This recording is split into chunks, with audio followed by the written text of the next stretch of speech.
ഈശോയിൽ എത്ര സ്നേഹമുള്ളവരെ, വെളിപാടിൻ്റെ പുസ്തകം 2-3 അധ്യായങ്ങളിലെ 7 ക്രൈസ്തവ സഭാ സമൂഹങ്ങൾക്ക് കർത്താവ് നൽകുന്ന സന്ദേശങ്ങളാണ്. ഇത് ആ കാലഘട്ടങ്ങളിലെ ക്രൈസ്തവരെ ഒരു പീഡകൾ അനുഭവിക്കുന്നൊരു കാലഘട്ടമാണ്. ആ കാലഘട്ടങ്ങളിൽ അവരെ ശക്തിപ്പെടുത്തുന്ന സന്ദേശങ്ങളാണ് ഈ വെളിപാടിൽ നൽകിയിരിക്കുന്നത്. പക്ഷേ ഈ സന്ദേശങ്ങൾക്ക് ആ കാലഘട്ടത്തിലെ ക്രൈസ്തവ സഭകൾക്ക് മാത്രമല്ല, എല്ലാ കാലത്തെയും ക്രൈസ്തവ സഭകൾക്ക് അർത്ഥങ്ങൾ അതിൽ ധാരാളം നിറഞ്ഞു നിൽക്കുന്നതായിട്ട് നമ്മൾ മനസ്സിലാക്കുന്നുണ്ട്. അതോടൊപ്പം തന്നെ നമ്മൾ ഓരോരുത്തരുടെയും ക്രൈസ്തവ ജീവിതങ്ങൾക്ക് ആവശ്യമായിട്ടുള്ള വലിയ സന്ദേശം നമ്മുടെ ഈ 7 സഭാദൂതുകളിൽ നമ്മൾ കാണുന്നുണ്ട്. അതിലേറ്റവും അവസാനത്തെ സഭാസമൂഹം ലവുദോക്യയിലെ സഭാസമൂഹമാണ്. ഒരുപക്ഷെ ഏറ്റവും നീണ്ട ഒരു എഴുത്താണ് ഈ സഭാസമൂഹത്തിന്, ലവുദോക്യയിലെ ഈ സഭയ്ക്ക് കർത്താവ് നൽകുന്നത്. അതിൽ കർത്താവ് അവരെ കുറ്റപ്പെടുത്തുന്നുണ്ട്. ഒന്ന്, നിനക്ക് തണുപ്പും ചൂടുമില്ലാതെ നീ മന്ദോഷ്ടനാണ്, അതുകൊണ്ട് നിന്നെ ഞാൻ തുപ്പിക്കളയും എന്ന് കർത്താവ് പറയുന്നുണ്ട്. അത് കഴിഞ്ഞിട്ട് കർത്താവ് വീണ്ടും അവരെ കുറ്റപ്പെടുത്തിക്കൊണ്ട് കർത്താവ് പറയുന്നുണ്ട്. വെളിപാടിൻ്റെ പുസ്തകം 3-ാം അധ്യായം 17-ാം തിരുവചനം, എന്തെന്നാൽ ഞാൻ ധനികനാണ്, എനിക്ക് സമ്പത്തുണ്ട്, ഒന്നിനും കുറവില്ല എന്ന് നീ പറയുന്നു. എന്നാൽ നീ നികൃഷ്ടനും ദയനീയനും ദരിദ്രനും അന്ധനും നഗ്നനുമാണെന്ന് നീ അറിയുന്നില്ല. അവകാശവാദം ഞാൻ ധനികനാണ് എന്നാണ്. പക്ഷേ കർത്താവ് പറയുന്നു നീ ദരിദ്രനാണ് എന്ന്. അങ്ങനെ സമ്പന്നനാണ് ഞാൻ എന്ന് പറയാൻ ലവുദോക്യയിലെ സഭയ്ക്ക് ഇഷ്ടമാണ്.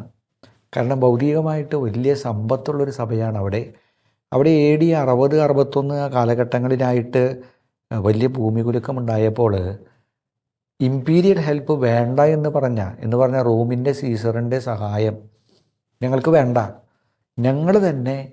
ഞങ്ങൾ വീണ്ടും പണിതോളാം എന്ന് പറയാൻ മാത്രം പ്രാപ്തിയും ധനത്തിൻ്റെ ശക്തിയുമുള്ള ഒരു സമൂഹമാണ് ലവുദോക്യയിലെ സമൂഹം. അതുകൊണ്ട് തന്നെ അവരെ എപ്പോഴും പറയുന്നത് ഞങ്ങൾ കാശുകാരാണ്. അതാണ് കർത്താവ് ഇവിടെ പറയുന്നത്. നീ ധനികനാണ്, സമ്പന്നനാണെന്ന് നീ പറയുന്നു.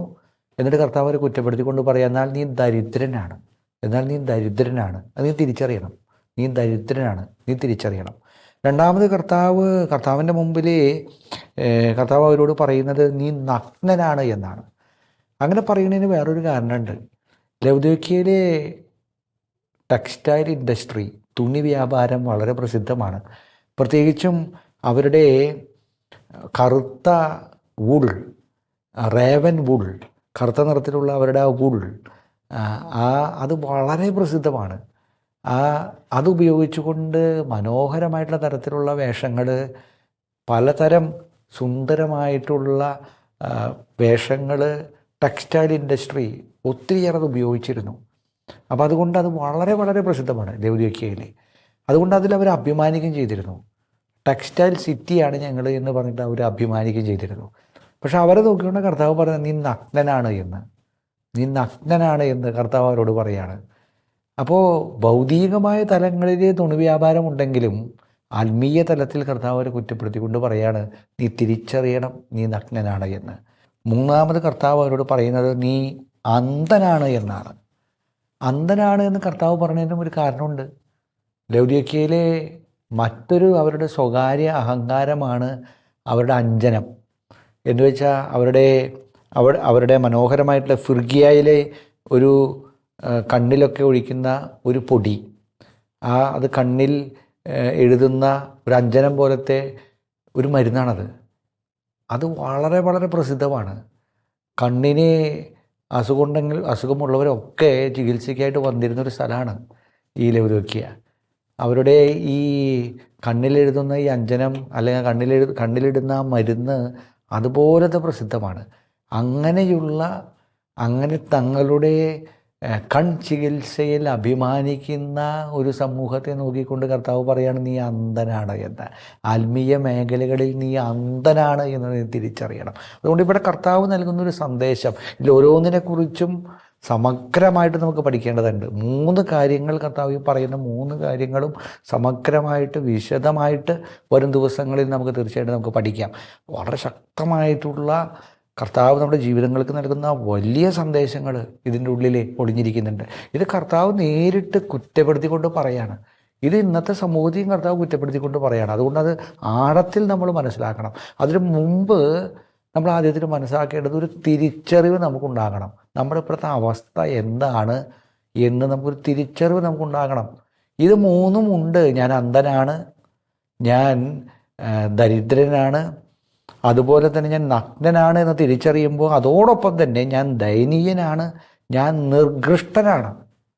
കർത്താവ് നോക്കിക്കൊണ്ട് പറയാം, നീ നികൃഷ്ടനും ദയനീയനും ദരിദ്രനും അന്ധനും നഗ്നനുമാണെന്ന് നീ അറിയുന്നില്ല. നീ ഇതറിയണം. നമ്മുടെ അവസ്ഥ പ്രിയമുള്ളവരെ നമ്മൾ തിരിച്ചറിയണം. എൻ്റെ പ്രിയമുള്ളവരെ, കർത്താവ് ആഗ്രഹിക്കുന്ന വലിയൊരു കാര്യം ഇതാണ്. നമ്മുടെ ജീവിതത്തിൻ്റെ അവസ്ഥ, നമ്മൾ പാപിയാണെന്നുള്ള അവസ്ഥ അത് നമ്മൾ തിരിച്ചറിയണം. കർത്താവിൻ്റെ മുമ്പിൽ നമ്മുടെ അവസ്ഥ നമ്മൾ പറയണം, അനുതപിക്കണം. അനുതാപമില്ലാതെ ഒരു സുവിശേഷമില്ല. വല്ലപ്പോഴും കുമ്പസാരിക്കേണ്ട നേരത്ത് നമ്മൾ നമ്മളിലേക്കൊന്ന് നോക്കുക. എൻ്റെ പ്രിയമുള്ളവരെ, പള്ളിയിലായിരിക്കുമ്പോൾ വേറെ ആരോടും പറയണ്ട, ഈശോയോട് പറയും, ഈശോയുടെ വൈദികനോട് പറയും, ഈശോയുടെ സ്ഥാനത്തിരിക്കുന്ന കുമ്പസാരക്കൂടിനോട് പറയും. നീ പറയും. ഇത് പറയാതെ നിൻ്റെ ജീവിതത്തിന് മോചനമില്ല. നിൻ്റെ അവസ്ഥ നീ പറയും. നീ നഗ്നാണെന്ന് നീ പറയും. നീ ദരിദ്രനാണെന്ന് നീ പറയും. നീ അന്ധനാണെന്ന് നീ പറയും. നീ നികൃഷ്ടനാണ്, ദയനീയനാണ് എന്ന് നീ തമ്പുരാൻ്റെ മുമ്പിൽ പറയും. നാട്ടിൽ പറയണ്ട. നീ കർത്താവിനോട് നിനക്ക് പറഞ്ഞുകൂടെ? എന്തിനാ കർത്താവിൻ്റെ മുമ്പിൽ ഇങ്ങനെ ഒളിച്ചു കളിക്കണേ? ആൾക്കാർ ദൈവത്തിന് മുമ്പിൽ ഒളിച്ചു കളിക്കുക. എല്ലാം അറിയണ തമ്പുരാൻ്റെ മുമ്പിൽ നമ്മളിതിനെ ഒളിച്ചു കളിക്കണേ. ചില ആൾക്കാർക്ക് പള്ളിയിൽ ശാന്തമായിട്ട് നിൽക്കാൻ പറ്റില്ല. കാരണം എന്താണെന്ന് വെച്ചാൽ നിന്ന് കഴിഞ്ഞാൽ കർത്താവ് അവനെ കാണില്ലേ? കർത്താവിനെ കണ്ടു കഴിഞ്ഞാൽ ഞാൻ എന്നെ കാണില്ലേ? അതുകൊണ്ട് അവിടെ നിൽക്കില്ല. Constantly distracted. നമ്മളൊക്കെ പള്ളിയിലൊക്കെ ആയിരിക്കും, പള്ളിയിലത്തെ കാര്യങ്ങളൊക്കെ ചെയ്യുന്നുണ്ടാവും. പക്ഷെ കർത്താവിൻ്റെ മുമ്പിൽ ഞാൻ ഇന്നതാണ് എന്ന് പറഞ്ഞ് ശാന്തമായിട്ട്, തമ്പുരാനെ ഞാൻ ഇതാണ്, ഞാൻ ഇത്രയുള്ളോ, നിനക്കെന്നെ അറിയാലോ, ഞാൻ ഇതാണ്. ചുങ്കക്കാരൻ്റെ സുന്ദരമായ പ്രാർത്ഥനയില്ലേ, പള്ളിയിൽ കിടക്കാണ്ട് പള്ളിക്ക് പുറത്ത് നിന്നിട്ടുള്ള ആ പ്രാർത്ഥന, കർത്താവ് പാപിയായ എന്നിൽ കനിയണമേ, കർത്താവ് പാപിയായ എന്നിൽ കനിയണമേ. കർത്താവ് അത് കണ്ടുകൊണ്ട് പറയുന്ന മനോഹരമായിട്ടുള്ളൊരു വാചകല്ലേ, ഈ മനുഷ്യൻ ആ ഫരീസേനേക്കാൾ നീതീകരിക്കപ്പെട്ടവനായി തിരിച്ചുപോയെന്ന് കർത്താവ് സാക്ഷ്യപ്പെടുത്തുന്നുണ്ടെങ്കിൽ കർത്താവ് കേൾക്കാൻ ആഗ്രഹിക്കുന്നൊരു പ്രാർത്ഥന അതാണ്. നിൻ്റെ അവസ്ഥ അത് 100% അറിയുന്ന നിൻ്റെ കർത്താവിൻ്റെ മുമ്പിൽ നിൻ്റെ ഹൃദയം ഉള്ള പോലെ നീ തുറന്നു വെച്ചാൽ രക്ഷയായി. പ്രിയമുള്ളവരെ, അനുദപിക്കാതെ സുവിശേഷത്തിൻ്റെ രക്ഷ നിൻ്റെ ജീവിതത്തിലേക്ക് പ്രവേശിക്കില്ല. മത്തായിയുടെ സുവിശേഷം 4:17 ഈശോ സുവിശേഷം പ്രസംഗിക്കുമ്പോൾ ആരംഭിക്കുമ്പോൾ ഈശോ പറയുന്നത് ഇങ്ങനെയല്ലേ, അപ്പോൾ മുതൽ യേശു പ്രസംഗിക്കാൻ തുടങ്ങി, മാനസാന്തരപ്പെടുവിൻ, സ്വർഗ്ഗരാജ്യം സമീപിച്ചിരിക്കുന്നു. ആദ്യത്തെ വാക്ക് കർത്താവിൻ്റെതാണ്, മാനസാന്തരപ്പെടുവിൻ, സ്വർഗ്ഗരാജ്യം സമീപിച്ചിരിക്കുന്നു. സ്വർഗത്തിൽ കയറണോ? മാനസാന്തരപ്പെടണം. കർത്താവിൻ്റെ രക്ഷയിലേക്ക് വരണോ? മാനസാന്തരപ്പെടുക. മെത്തനോയിയ, യു ടേൺ. ഇപ്പോൾ പോണ പോക്ക് ശരിയല്ല എന്ന് തിരിച്ചറിയും. അതാണ് മെത്തനോയിയ. ഞാനിപ്പോൾ ഒരു വഴിക്ക് ഇങ്ങനെ പോവാണ്, ആ പോണത് ശരിയല്ല എന്നെനിക്ക് മനസ്സിലായാൽ പിന്നെ യു ടേൺ എടുക്കണം. ആ യു ടേണാണ് മെത്തനോയിയ. ആ യു ടേൺ എടുക്കണം. അല്ലെങ്കിൽ വീണ്ടും അത് മനസ്സിലായിട്ട് വീണ്ടും പോയിട്ട് എന്താ കാര്യം? എനിക്ക് പോകാനുള്ളത് കോഴിക്കോട്ടേക്കാണ്. ഞാൻ ഇപ്പോൾ കോഴിക്കോട്ടേക്ക് പോണതിന് പകരം നേരെ തിരുവനന്തപുരത്തേക്ക് വെച്ചടിച്ച് തൃശ്ശൂരിന് ഞാൻ കോഴിക്കോട്ടേക്ക് പോകണമെങ്കിൽ വടക്കോട്ട് പോകണം. ഞാൻ അങ്ങോട്ട് പോണതിന് പകരം ഞാൻ തെക്കോട്ട് വെച്ചടിക്കണം. തെക്കോട്ട് വെച്ചടിക്കുമ്പോൾ ഓരോ സ്റ്റേജിലും ഗൂഗിൾ മാപ്പ് ചേച്ചി അല്ലെങ്കിൽ ചേട്ടനോട് പറയും തിരിക്കുന്നു പറയും. ഞാൻ കേൾക്കില്ല. ഞാൻ വെച്ചടിക്കുന്ന തിരുവനന്തപുരത്തേക്ക് പോയി കഴിഞ്ഞാൽ ഞാൻ തിരുവനന്തപുരത്തെത്തുള്ളൂ. യു ടേൺ എടുക്കണം. ജീവിതത്തിൽ പോക്ക് ശരിയല്ല എന്ന് കർത്താവ് നമ്മളോട് പറയുമ്പോൾ യു ടേൺ എടുക്കണം. യു ടേൺ എടുക്കലാണ് മെത്തനോയ്യ. ഇതാണ് രക്ഷ, ഇതാണ് മാനസാന്തരം. പോണ്ട പോക്ക് ശരിയല്ല എന്ന് തിരിച്ചറിഞ്ഞ് ഈശോയുടെ മുമ്പിൽ ഞാൻ ഇത്രയുള്ള എൻ്റെ ഈശോയെ എന്ന് ഹൃദയം തുറന്ന് ഈശോയോട് ഇന്ന് പറഞ്ഞാൽ ഇന്ന് നിൻ്റെ ജീവിതത്തിലെ രക്ഷയുണ്ടാകേണ്ട പ്രിയമുള്ളവരെ. ഒളിച്ചുകളി വേണ്ട. നമ്മളെന്തിനാ ഒളിച്ചു കളിക്കണേ? ഈശോയുടെ മുമ്പിൽ ഒളിച്ചുകളി വേണ്ട. B open. കർത്താവിനോട് പറയും ഞാൻ എന്തുള്ളൂ എന്ന് പറയും. ഞാൻ പരിശ്രമിച്ചില്ലേ, ഞാൻ ഇത്രയേ ഉള്ളൂ എന്ന് കർത്താവിനോട് പറയും. ഈശോ അനുദപിക്കുന്നൊരു പാപീനെയും ഈശോ ഉപേക്ഷിക്കില്ല. ഈശോ നിൻ്റെ പാപം നോക്കി നിന്നെ പരിഹസിക്കില്ല. തെറ്റുപറ്റിപ്പോയി എൻ്റെ ഈശോയെ എന്ന് ഈശോയോട് നീ എന്ത് പാപം ചെയ്തിട്ടുള്ളവരാണെങ്കിലും നീ ഈശോയോട് പറഞ്ഞാൽ അവൻ്റെ കൈകൾ നിന്നെ തീർച്ചയായിട്ടും രക്ഷിക്കും. രക്ഷിക്കാനാകാത്ത വിധം കുറുകിയ കരങ്ങളല്ല എൻ്റെ കരങ്ങളെന്ന് കർത്താവ് വചനത്തിലൂടെ സാക്ഷ്യപ്പെടുത്തിയിട്ടുണ്ടെങ്കിൽ നിൻ്റെ അവസ്ഥ എന്തുമാകട്ടെ, നീ എത്ര തകർച്ചയുടെ അവസ്ഥയിലുമാകട്ടെ, നീ എത്ര പാപത്തിൻ്റെ അവസ്ഥയിലുമാകട്ടെ, എത്ര തിന്മയുടെ പടുകുഴിയിൽ വീണ അവസ്ഥയിലുമാകട്ടെ, എത്ര നിരാശയുടെ അവസ്ഥയിലുമാകട്ടെ, എത്ര അശ്ലീലതകളുടെ അവസ്ഥയിലുമാകട്ടെ, കർത്താവ് തൻ്റെ വിശുദ്ധിയിലും സ്നേഹത്തിലും കാരുണ്യത്തിലും കൈ തന്ന് നിന്നെ പൊക്കിയെടുക്കാൻ തയ്യാറാണ്. ഏത് കടലിൽ മുങ്ങിത്താന്നാലും, ഏത് പാപത്തിൻ്റെ കടലിൽ മുങ്ങിത്താന്നാലും കൈ തന്ന് നിന്നെ അവിടെ നിന്ന് പൊക്കിയെടുക്കാൻ കർത്താവ് തയ്യാറാണ്. കർത്താവ് തയ്യാറാണ്. കർത്താവിൻ്റെ കൈ പിടിക്കുക. അതുകൊണ്ട് ഈ ബോധ്യം പ്രിയമുള്ള ഒരു ആഴത്തിൽ നമ്മുടെ ജീവിതത്തിലേക്ക് ഉണ്ടാകണം. മർക്കോസിൻ്റെ സുവിശേഷം 1-ാം 15 ഈശോ ഈ സുവിശേഷം പ്രസംഗിക്കുന്നത് തന്നെയാണ്, ആരംഭിക്കുന്നത് തന്നെയാണ്. അവൻ പറഞ്ഞു, സമയം പൂർത്തിയായി, ദൈവരാജ്യം സമീപിച്ചിരിക്കുന്നു, അനുദപിച്ച് സുവിശേഷത്തിൽ വിശ്വസിക്കുവിൻ. ഇതാണ് രക്ഷയുടെ സമയം, ഇതാണ് സ്വീകാര്യമായ സമയം. നാളേക്ക് മാറ്റിവെക്കേണ്ട.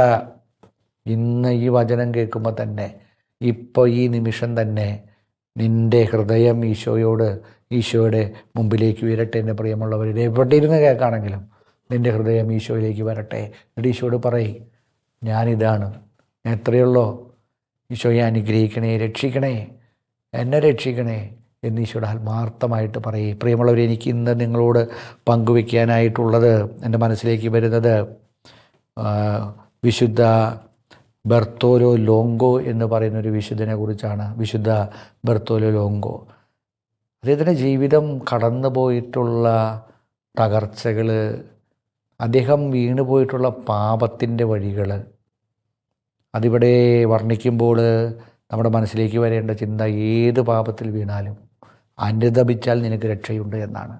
അനുതാപില്ലാതെ രക്ഷയില്ല കേട്ടാ. അനുതാപത്തിൻ്റെ ആവശ്യമില്ലാത്തൊരു സുവിശേഷം ഇപ്പോൾ പറഞ്ഞു നടക്കണ കുറേ പേരുണ്ട്. അവർക്ക് അനുതാപം വേണ്ട, എന്ത് വേണമെങ്കിൽ ചെയ്തോ, കർത്താവ് കാരുണ്യവാനാണ്, ക്ഷമിച്ചോളും. അത് കർത്താവിൻ്റെ സുവിശേഷമല്ല. കർത്താവിൻ്റെ സുവിശേഷം നീ പാപത്തിനോട് നോ പറയലാണ്.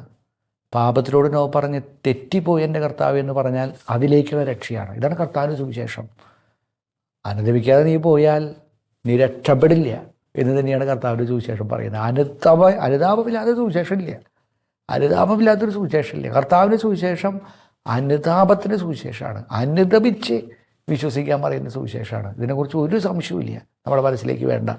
ഈ മനുഷ്യൻ ബർത്തോലോ ലോങ്കോ, അദ്ദേഹം ജനിക്കുന്നത് 1841 നേപ്പിൾസിൽ അദ്ദേഹം ജനിക്കുന്നു. കത്തോലിക്ക കുടുംബത്തിലാണ് അദ്ദേഹം ജനിക്കുന്നത്. അദ്ദേഹം നിയമം പഠിക്കുന്നു. അദ്ദേഹം നിയമം പഠിച്ച് ഇറ്റലിയിലെ നിയമം പഠിക്കുന്നു. പക്ഷെ ആ നിയമ പഠനത്തിൻ്റെ ആ കാലഘട്ടങ്ങളിലൊക്കെ ദൈവവിശ്വാസത്തിനെതിരായിട്ടുള്ള ചില പ്രേരണകൾക്ക് അദ്ദേഹം വിധേയനാകുന്നു. പിന്നീട് അദ്ദേഹം സാവധാനം ചില മന്ത്രവാദങ്ങളിൽ അദ്ദേഹം ചെന്ന് കുറച്ച് കഴിയുമ്പോൾ അദ്ദേഹം സാത്താൻ സേവയിൽ ചെന്ന് പെടുന്നു. കുറേ കാലം കൂടി കഴിഞ്ഞപ്പോൾ അദ്ദേഹം ഈ സാത്താൻ സേവ ചെയ്യുന്ന ഒരു പുരോഹിതനായിട്ട് ചേരുന്നു. Satanic priest. നിങ്ങളൊന്ന് ആലോചിച്ച് നോക്കിയാൽ, അങ്ങനെ ഒരു ഗ്രൂപ്പുണ്ട്. ഈ സാത്താൻ സേവയ്ക്ക് നേതൃത്വം കൊടുക്കുന്ന അതിൻ്റെ പുരോഹിതനായിട്ട് ചേരുന്നു. അപ്പോൾ നിങ്ങളൊന്ന് ആലോചിച്ച് നോക്കിയാൽ, എന്തുമാത്രം തകർച്ചകളിലാണ് ഈ മനുഷ്യൻ ചെന്ന് വീഴുന്നത്. അദ്ദേഹം ആ പാപം ചെയ്തു എന്ന് മാത്രമല്ല, അദ്ദേഹം ആ പാപം ചെയ്യാൻ മറ്റുള്ളവരെ പ്രേരിപ്പിക്കുന്ന ഒരു വ്യക്തി കൂടിയായിട്ട് തീരുന്നു. അതിന് നായകനായിട്ട് തീരുന്നു. അതിൻ്റെ ഒരു പ്രീസ്റ്റായിട്ട് തീരുന്നു. ഈ മനുഷ്യൻ്റെ പേര് ബർത്തോലോ ലോങ്കോ എന്നാണ്. അദ്ദേഹം അതിൻ്റെ തിന്മയുടെ അവസ്ഥകൾ, തിന്മയുടെ ദുരാത്മാവിൻ്റെ അവസ്ഥകൾ അദ്ദേഹത്തിൻ്റെ ജീവിതത്തിൽ പെടുന്നു. അദ്ദേഹത്തിൻ്റെ ജീവിതത്തിൽ തകർച്ചകൾ നിരനിരയായിട്ട് വരുന്നു. അദ്ദേഹത്തിന് മാനസിക വിഭ്രാന്തി തന്നെ ഉണ്ടാകുന്നു ഒരവസരത്തിൽ.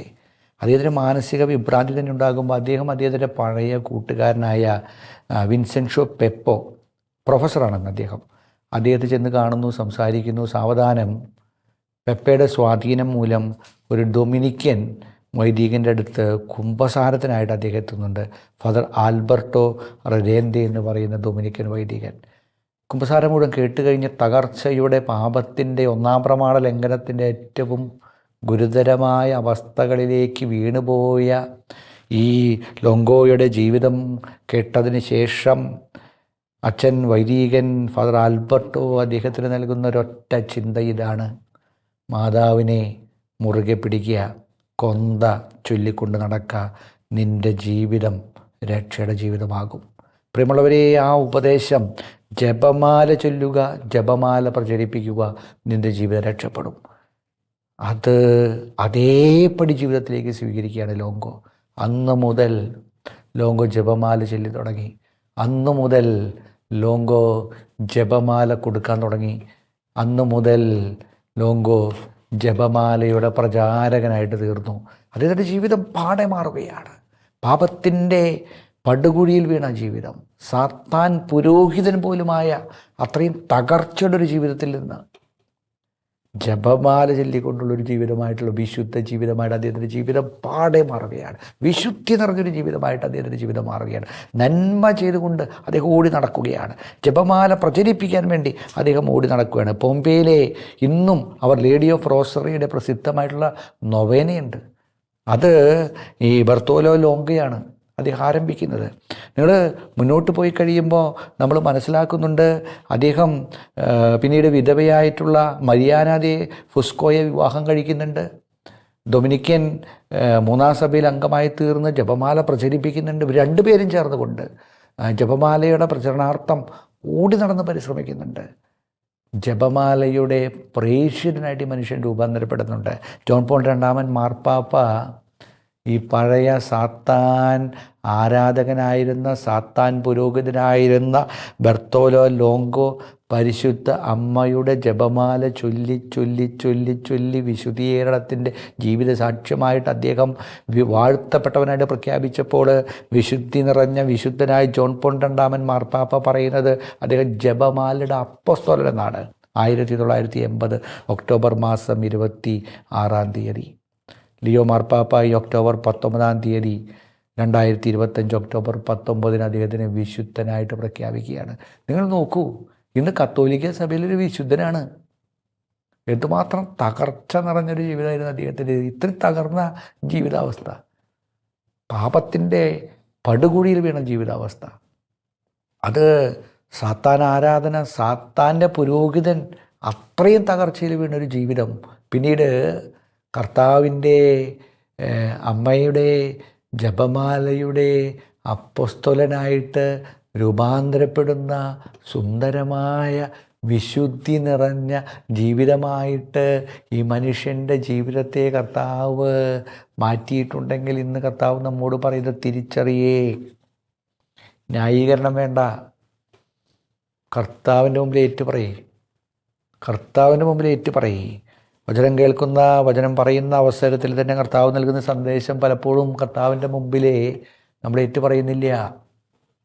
നമ്മൾ കള്ളക്കുമ്പസാരങ്ങൾ നടത്തണു, കർത്താവിൻ്റെ മുമ്പിൽ നമ്മൾ ഒളിച്ചു കളിക്കണു, മനുഷ്യരുടെ മുമ്പിൽ നമ്മൾ ഒളിച്ചു കളിക്കണു, കർത്താവിൻ്റെ മുമ്പിൽ നമ്മൾ ആത്മാർത്ഥതയുള്ളവരാകുന്നില്ല, കർത്താവിനോട് നമ്മുടെ അവസ്ഥകൾ തുറന്ന് പറയുന്നില്ല. കർത്താവിൻ്റെ അനുഗ്രഹവും കൃപയും അതുകൊണ്ട് ബ്ലോക്കാകുന്നു ജീവിതത്തിലെ. പ്രിയമുള്ളവരെ, കർത്താവ് നമ്മളോട് ആവശ്യപ്പെടുന്നത്, കർത്താവ് ഇന്ന് ഈ വചനം കേൾക്കുമ്പോൾ ആവശ്യപ്പെടുന്നത്, ന്യായീകരിച്ച് നിൽക്കാതെ കർത്താവിൻ്റെ മുമ്പിൽ കർത്താവോട് ഏറ്റുപറയേ. നമുക്കറിയാം, സാത്താൻ ആരാധകനായ ബർത്തോലോ ലോങ്കോയെ വിശുദ്ധ ബർത്തോലോ ലോങ്കോയായിട്ട് പരിശുദ്ധ അമ്മയുടെ പ്രാർത്ഥനയുടെ മാധ്യസ്ഥം രൂപാന്തരപ്പെടുത്തിയിട്ടുണ്ടെങ്കിലേ കർത്താവിൽ നമ്മൾ ആവശ്യപ്പെടുന്നത് ജീവിതത്തിലെ കർത്താവിന് മുമ്പിൽ ഏറ്റുപറയേ. മാതാവിനോട് പ്രാർത്ഥിച്ച പാപം വിട്ടുപോട്ടാ, പിശാച് വിട്ടുപോകും. മാതാവിനോട് പ്രാർത്ഥിച്ചു കഴിഞ്ഞാൽ പിശാച് വിട്ടുപോകും, ഒരു സംശയമില്ല. നിങ്ങളുടെ ജീവിതത്തിലെ എന്തെങ്കിലും വലിയ വലിയ ബ്ലോക്കുകൾ, മാറാത്ത കാര്യങ്ങളുണ്ടെങ്കിലേ നിങ്ങൾ മാതാവിനോട് ഇന്ന് തൊട്ട് പ്രാർത്ഥിച്ചു തുടങ്ങിക്കോ, ജപമാല ചൊല്ലി പ്രാർത്ഥിച്ചു തുടങ്ങിക്കോ. ഇതാണ് ഈ മനുഷ്യൻ നൽകുന്ന ഉറപ്പ്. വിശുദ്ധ ബർത്തോലോ ലോങ്കോ നൽകുന്ന ഉറപ്പ് ഇതാണ്. മാതാവിനോട് പ്രാർത്ഥിച്ചാൽ രക്ഷയുണ്ട് അവിടെ. മാതാവ് പറഞ്ഞു കഴിഞ്ഞാൽ ഈശോയുടെ സാന്നിധ്യം അവിടെ ഉണ്ട്. പിശാച് വിട്ടു. പരിശുദ്ധ അമ്മയുടെ ശക്തമായിട്ടുള്ള ആ മാധ്യസ്ഥം. അമ്മ ഈശോയുടെ അതുപോലെ പറയുക. കാനായിലെ കല്യാണ വിരുന്നിൽ തകർച്ചയുടെ ഘട്ടത്തിലെ അമ്മ ഈശോയോട് പറഞ്ഞില്ലേ, അവർക്ക് വീഞ്ഞില്ല. ഇന്ന് നിൻ്റെ തകർച്ച നോക്കിക്കൊണ്ട് അമ്മ ഈശോയോട് പറയാണ്, അവർക്ക് വീഞ്ഞില്ല. ഇന്ന് നിൻ്റെ രോഗം നോക്കിക്കൊണ്ട് പരിശുദ്ധ അമ്മ ഈശോയോട് പറയാ, അവർക്ക് വീഞ്ഞില്ല. അവൻ്റെ രോഗത്തിൻ്റെ അവസ്ഥ. ഇന്ന് സ്നേഹം ലഭിക്കാത്ത അവസ്ഥകൾ നോക്കിക്കൊണ്ട് പരിശുദ്ധ അമ്മ ഈശോയോട് പറയാണ്, അവർക്ക് വീഞ്ഞില്ല, നാണക്കേടാകും. ഇന്ന് ദുഃഖത്തിൻ്റെയും തകർച്ചയുടെയും വേദനയുടെയും അവസ്ഥകൾ കണ്ടുകൊണ്ട് പരിശുദ്ധ അമ്മ ഈശോയോട് പറയാണ്, അവർക്ക് വീഞ്ഞില്ല. ഇതാണ് അമ്മ പറഞ്ഞുകൊണ്ടിരിക്കുന്നത്, അവർക്ക് വീഞ്ഞില്ല. പ്രിയമുള്ളവരെ, നമ്മുടെ ജീവിതത്തിലെ സ്നേഹത്തിൻ്റെ വീഞ്ഞ്, സൗഖ്യത്തിൻ്റെ വീഞ്ഞ്, സമ്പത്തിൻ്റെ വീഞ്ഞ്, രക്ഷയുടെ വീഞ്ഞ് നഷ്ടപ്പെട്ടു പോയിക്കൊണ്ടിരിക്കുന്ന അവസരങ്ങളിലെ പരിശുദ്ധ അമ്മ നമുക്ക് വേണ്ടി ഈശോയുടെ അരികിൽ വന്ന് മാധ്യസ്ഥം വഹിച്ചുകൊണ്ട് ഈശോയോട് പറയാണ്. അതാണ് വിശുദ്ധ ബർത്തോലോ ലോങ്കോ ലിയോ 13 മാർപ്പാപ്പ വിശുദ്ധനായിട്ട് പ്രഖ്യാപിച്ച ഈ മനുഷ്യൻ ഇന്ന് നമ്മോട് പറയുന്നത്, ഈ വിശുദ്ധാത്മാവ് നമ്മളോട് ഇന്ന് പറയുന്നത് അതാണ്. പരിശുദ്ധ അമ്മയോട് പ്രാർത്ഥിച്ചാൽ നിൻ്റെ ജീവിതത്തിൽ നിന്ന് പാപം വിട്ടുപോകും. അതുകൊണ്ട് തീഷ്ണതയോടുകൂടി നമ്മൾ പ്രാർത്ഥിക്കേണ്ട പ്രിയമുള്ളവരെ. പാപത്തിൻ്റെ അവസ്ഥകൾ, തകർച്ചയുടെ അവസ്ഥകൾ, രോഗത്തിൻ്റെ അവസ്ഥകൾ നമ്മുടെ ജീവിതത്തിൽ നിറഞ്ഞു നിൽക്കുമ്പോൾ തീഷ്ണതയോടുകൂടി നമ്മൾ പ്രാർത്ഥിക്കുക. നമ്മുടെ അവസ്ഥ നമ്മൾ തിരിച്ചറിയുക. വിശുദ്ധ അഗസ്റ്റിനോസ് പുണ്യവാൻ ഇങ്ങനെ ഇപ്രകാരം പറയുന്നുണ്ട്. അതായത് അദ്ദേഹത്തിൻ്റെ കൺഫെഷൻസിൽ, ദൈവത്തിൻ്റെ വെളിച്ചം എന്നിൽ വീണപ്പോഴാണ് ഞാൻ എത്ര വിരൂപനാണെന്ന് ഞാൻ തിരിച്ചറിഞ്ഞത് എന്ന്. തമ്പുരാൻ്റെ വെളിച്ചം നമ്മുടെ ജീവിതത്തിൽ വന്ന് വീഴട്ടെ. അത് പരിശുദ്ധാത്മാവിൻ്റെ ഒരു വെളിച്ചമാണ്. എൻ്റെ അവസ്ഥകൾ ഇന്നതാണ് എന്ന് കർത്താവിൻ്റെ മുമ്പിൽ ഏറ്റുപറയുന്നൊരവസ്ഥയാണ് എൻ്റെ പ്രിയമുള്ളവരെ. അത് കർത്താവിൻ്റെ മുമ്പിൽ, നമ്മുടെ മുമ്പിൽ ഏറ്റുപറയുമ്പോഴാണ് നമ്മുടെ ജീവിതത്തിലെ കർത്താവ് അത്ഭുതങ്ങൾ പ്രവർത്തിക്കുക. അതുകൊണ്ട് കർത്താവിനോട് തീക്ഷ്ണമായിട്ട് നമ്മൾ പ്രാർത്ഥിക്കുക. വേദപാരംഗതിയായ വിശുദ്ധ കൊച്ചു ത്രേസ്യ പുണ്യവതി നൽകുന്ന പഠനത്തിൻ്റെ ഒരു ഉറപ്പുണ്ട്. നിൻ്റെ പാപം എത്ര വലിയ പാപമാണെങ്കിലും ദൈവസ്നേഹത്തിൻ്റെ കാരുണ്യത്തിലെ നീ തമ്പുരാൻ്റെ മുമ്പിൽ ആത്മാർത്ഥമായിട്ട് ആ പാപങ്ങൾ അനുതപിച്ചേറ്റ് പറഞ്ഞാൽ അതിരിഞ്ഞില്ലാതായി കത്തിപ്പോകുന്നു. എന്നിട്ട് പാപം കത്തിപ്പോകുന്ന പറയണേ. പിന്നെ കർത്താവ് പാപം ഓർക്കില്ല. അതല്ലേ യെശയ്യായുടെ പുസ്തകം 1 അധ്യായത്തിൽ കർത്താവ് നൽകുന്ന ഉറപ്പ്. കർത്താവ് അരുളി ചെയ്യുന്നു, നമുക്ക് രമ്യതപ്പെടാം. നിങ്ങളുടെ പാപങ്ങൾ കടും ചുമപ്പാണെങ്കിലും അവ മഞ്ഞുപോലെ വെണ്മയുള്ളതായിത്തീരും. അവ രക്തവർണ്ണമാണെങ്കിലും കമ്പിളി പോലെ വെളുക്കും. ഇതാണ് കർത്താവ് നൽകുന്ന ഉറപ്പ്. അതുകൊണ്ട് അനുസരിക്കാൻ സന്നദ്ധരെങ്കിൽ നിങ്ങൾ ഐശ്വര്യം ആസ്വദിക്കും. അനുസരിക്കാൻ തയ്യാറാവൻ്റെ പ്രിയമുള്ളവരെ. യെശയ്യായുടെ പുസ്തകം 1 അധ്യായം 18 മുതലുള്ള തിരുവചനങ്ങൾ കർത്താവ് നമ്മളോട് നൽകുന്ന ഇതാണ്. കർത്താവ് മാറ്റും. അതെൻ്റെ മുമ്പിൽ ഏറ്റുപറയും. കർത്താവ് ആഗ്രഹിക്കുന്നതാണ്. യെശയ്യായുടെ പുസ്തകം 1 അധ്യായം 16 തിരുവചനത്തിൽ അവിടെ പറയുന്നു, നിങ്ങളെ തന്നെ കഴുകി വൃത്തിയാക്കുവിൻ. നമ്മുടെ എല്ലാ ദുഷ്കർമ്മങ്ങളും, പാപത്തിൻ്റെ അവസ്ഥകളും കഴുകി അത് കഴുകി വൃത്തിയാക്കുവിൻ. എന്നിട്ട് കർത്താവ് ആഗ്രഹിക്കുന്ന ഇതാണ്, രമ്യതപ്പെട്. കർത്താവുമായിട്ട് നമ്മൾ രമ്യതപ്പെട്. കർത്താവ് ആഗ്രഹിക്കുന്നതാണ് രമ്യതപ്പെട്. ആ രമ്യതയുടെ സുവിശേഷം കർത്താവ് ആഗ്രഹിക്കുന്നുണ്ട്. പ്രിയമുള്ളവരെ, ഇന്ന് ലവുദോക്യയിലെ സഭയ്ക്ക് കർത്താവ് നൽകുന്ന ദൂതിതാണ് തിരിച്ചറിവിൻ്റെ സുവിശേഷം. നിൻ്റെ അവസ്ഥകൾ തിരിച്ചറിയുക. അതുകൊണ്ട് ഒളിച്ചുകളിയില്ലാതെ കർത്താവിൻ്റെ മുമ്പിൽ ഏറ്റുപറയും. ഞാൻ ഇത്രയുള്ളൂ.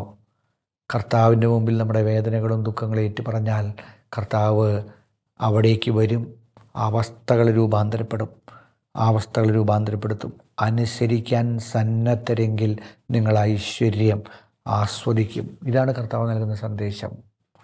ഈ ഐശ്വര്യം ജീവിതത്തിൽ ഉണ്ടാകാനായിട്ട് കർത്താവിൻ്റെ കൃപയുടെ ഐശ്വര്യം, നിറവിൻ്റെ ഐശ്വര്യം, സൗഖ്യത്തിൻ്റെ ഐശ്വര്യം, സ്നേഹത്തിൻ്റെ ഐശ്വര്യം, സമാധാനത്തിൻ്റെ ഐശ്വര്യം നമ്മുടെ ജീവിതത്തിലെ, സമൂഹത്തിലെ മുഴുവൻ നിറഞ്ഞു നിൽക്കാനായിട്ട് തീഷ്ണതയോടുകൂടി നമുക്ക് കർത്താവിനോട് പ്രാർത്ഥിക്കാം. ഈശോയേ, ഞാൻ പാപിയാണ് എന്ന് ഏറ്റുപറഞ്ഞ ചുങ്കക്കാരനെ പോലെ ഞാനിത് ഏറ്റുപറയുന്നു. എൻ്റെ ജീവിതത്തിലേക്ക് കടന്നു വന്ന് എന്നെ അനുഗ്രഹിച്ചേ, എന്നെ രൂപാന്തരപ്പെടുത്തി നിൻ്റെ ഐശ്വര്യം അനുതപിച്ചേറ്റ് പറയുമ്പോൾ നിൻ്റെ ഐശ്വര്യം, കൃപയും നിൻ്റെ ആ സമൃദ്ധിയും എൻ്റെ ജീവിതത്തിലേക്ക് നൽകണമേ എന്ന തീഷ്ണതയോടെ നമുക്ക് കർത്താവിനോട് പ്രാർത്ഥിക്കാം.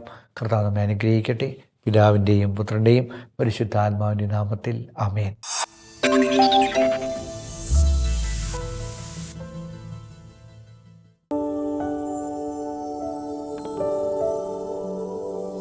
ലോകരക്ഷ ആരംഭിച്ചത് കൃപ നിറഞ്ഞ മറിയമേ വന്ദനത്തിൽ നിന്നാണ്.